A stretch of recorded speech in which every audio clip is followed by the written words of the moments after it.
ఈరోజు ఎన్టీఆర్ జిల్లాలో housing programme గురించి గౌరవ ముఖ్యమంత్రి చంద్రబాబు నాయుడు గారు హౌసింగ్ డిపార్ట్మెంట్కి సెట్ చేసిన టార్గెట్స్ గురించి మీటింగ్ ఏర్పాటు చేయడం జరిగింది.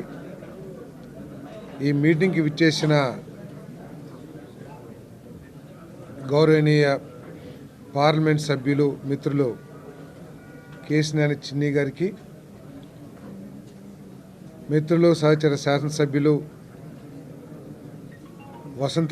మైలవరం శాసనసభ్యులు వసంత కృష్ణ ప్రసాద్ గారికి,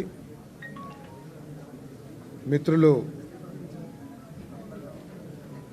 తిరువూరు శాసనసభ్యులు శ్రీనివాస్ గారికి, కలెక్టర్ గారికి, కమిషనర్ గారికి, హౌసింగ్ డిపార్ట్మెంట్ ఎండి గారికి, మా చీఫ్ ఇంజనీర్, ఇతర అధికారులకు, వివిధ శాఖల నుంచి వచ్చిన అధికారులకు, విలేకరులకు అందరికీ నా హృదయపూర్వక నమస్కారాలు. ఈరోజు ముఖ్యంగా వివిధ కాన్స్టిట్యున్సీల్లో ఉన్న హౌసింగ్ డిపార్ట్మెంట్కి సంబంధించిన సమస్యల గురించి చర్చించడం జరిగింది. మరి శాసనసభ్యులు కూడా ముఖ్యంగా వారి నియోజకవర్గాల్లో ఉన్న సమస్యల్ని ఈ సమావేశం దృష్టికి తీసుకొచ్చారు. ముఖ్యంగా హౌస్ సైట్స్కి సంబంధించి మైలవరం కాన్స్టిట్యున్సీలో చాలా ఇబ్బందికర పరిస్థితులు ఉన్నాయి. ఏదైతే గత ప్రభుత్వంలో హౌస్ సైట్స్గా ల్యాండ్ ప్రొక్యూర్ చేశారో, లేకపోతే హౌస్ సైట్స్గా ఏదైతే భూమిని నిర్ణయించారో అవి నివాసయోగ్యంగా కానీ, ప్రజలు అక్కడికి వెళ్ళటానికి ఎటువంటి ఆసక్తి కనపరచకపోవటం కానీ, అక్కడ నిర్మాణానికి సరైన పరిస్థితులు, కొన్ని చోట్ల వరదలు వచ్చే పరిస్థితులు, వీటన్నిటిని కూడా సమావేశం దృష్టికి తీసుకురావడం జరిగింది.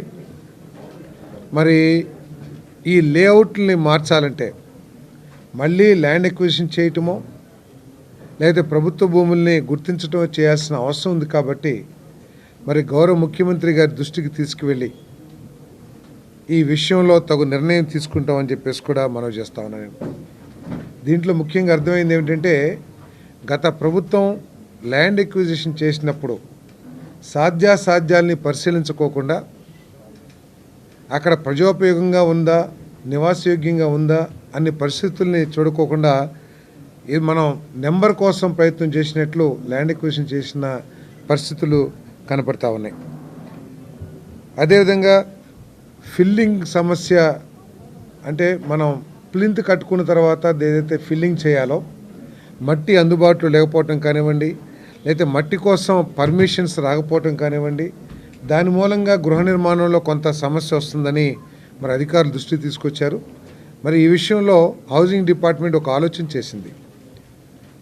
ఈ ప్లింత్ ఏదైతే ఉంటుందో దాన్ని ఫ్లై యాష్తో ఫిల్ చేస్తే చాలా స్ట్రాంగ్గా కూడా ఉంటుంది, ఫ్లోరింగ్ కుంగే అవకాశాలు కూడా ఉండవు అని చెప్పేసి మరి వీటీపీఎస్ ఉన్న శాసనసభ్యులు వసంత కృష్ణ ప్రసాద్ గారిని, ఎంపీ గారిని, అదేవిధంగా కలెక్టర్ గారిని, శ్రీనివాస్ గారిని కూడా రిక్వెస్ట్ చేశాం. వారి గుడ్ ఆఫీసెస్ యూజ్ చేసి వీటీపీఎస్ నుంచి కానీ ఎనర్జీ ప్రభుత్వం తరపు నుంచి హౌసింగ్ డిపార్ట్మెంట్ ప్రయత్నం చేస్తుంది. వీరు కూడా ఎనర్జీ డిపార్ట్మెంట్తో ప్రయత్నం చేసి ఆ ఫ్లై యాష్తో ఫిల్లింగ్ చేసే కార్యక్రమాన్ని చేపట్టబోతున్నామని చెప్పేసి కూడా ఈ సందర్భంగా తెలియజేస్తాను. రాష్ట్ర వ్యాప్తంగా ఉన్న ఆందోళనకర విషయం ఏంటంటే, 2014-2019 సమయంలో కట్టిన గృహ నిర్మాణం గురించి, పేమెంట్ల గురించి కొంత ఆందోళనకర పరిస్థితులు ఉన్నాయి. దురదృష్టం ఏమిటంటే, ప్రభుత్వం అనేది ఒక కంటిన్యూషన్ ప్రాసెస్ అనేది మనందరం కూడా నమ్మిన విషయం. కానీ గత ప్రభుత్వం వచ్చిన తర్వాత ఏమీ లేదు, గతంతో సంబంధం లేదు, మాదే మేమే చక్రవర్తులం అనో, లేకపోతే మా పరిపాలనే లిమిట్ చేసుకుంటూ కొంత రాజకీయ కక్షపూరితమైన ఆలోచనతో కానివ్వండి, లేదు గత ప్రభుత్వం చేసి మేమెందుకు చేయాలి అనే ఒక అప్రజాస్వామిక ఆలోచన మూలంగా కానివ్వండి, 2016-2019 మధ్యలో ఎక్కువగా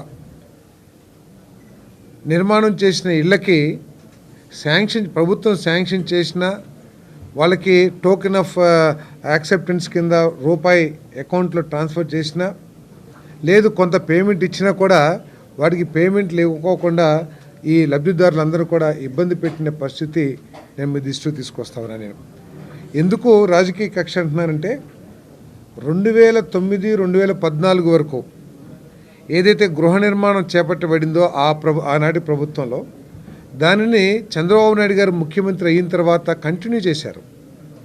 దాదాపు 2 లక్షల పైబడి 2-3 లక్షల పైబడి ఆ ప్రభుత్వంలో ప్రారంభించిన ఇళ్ళని కూడా మరి చంద్రబాబు నాయుడు గారు పూర్తి చేసి వాటికి డబ్బులు కూడా పేమెంట్ కూడా ఇవ్వటం జరిగింది. అదేవిధంగా ఏ ప్రభుత్వమైనా బాధ్యత కలిగిన ప్రజాస్వామ్యాన్ని నమ్మే ఏ ప్రభుత్వమైనా చేయాల్సింది చేయకపోవటం ఈరోజు ప్రజల్లో చాలా ఆందోళన ఉంది. మరి గౌరవ శాసనసభ్యులు కూడా ఆ విషయాన్ని దృష్టికి తీసుకొచ్చారు. ఈ సందర్భంగా నేను మనవి చేసేది ఏమిటంటే వీటికి కూడా పేమెంట్ ఇవ్వాలి. ఏదైతే ఇల్లు పూర్తి చేసుకుని రూపాయి పడిందో వాళ్ళందరికీ కూడా పేమెంట్ ఇవ్వాలని చెప్పేసి గౌరవ ముఖ్యమంత్రి చంద్రబాబు నాయుడు గారు నిర్ణయించారు అని చెప్పేసి కూడా ఈ సందర్భంగా తెలియజేయడానికి సంతోషపడుతున్నాను. నేను మొన్నే కాదు ఎన్నికల్లోనే ఈ పేమెంట్ల గురించి గ్రామాల్లో ప్రజలు మా దృష్టికి తీసుకొచ్చినప్పుడు వారి దృష్టికి తీసుకువెళితే ఉయ్యూరు మీటింగ్లో అక్కడే అనౌన్స్ చేశారు, మేము తప్పకుండా మన ప్రభుత్వం వస్తుంది, ఏదైతే దుర్మార్గంగా మన పేమెంట్లు ఆపారో లబ్ధిదారులకి ఆ పేమెంట్లు ఇస్తానని చెప్పేసి ఆయన హామీ ఇచ్చారు.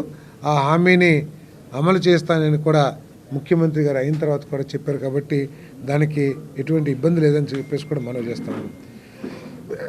ఇంకా థర్డ్ ఆప్షన్స్ గురించి కూడా చాలా కొంత ఇబ్బందికర పరిస్థితులు ఉన్నాయి. గతంలో ప్రభుత్వ సహకారంతో ప్రభుత్వ పెద్దల అండదండలతో కొంతమంది రాజకీయ నాయకులు కానివ్వండి, కాంట్రాక్టర్లు కానివ్వండి, ఈ నిర్మాణాన్ని ఒక కాంట్రాక్ట్గా తీసుకుని లాభాలు చేకూర్చే ఒక వ్యాపారాత్మకంగా తీసుకుని కొంత ఇబ్బందికర పరిస్థితులు ఈరోజు ఉన్నాయి.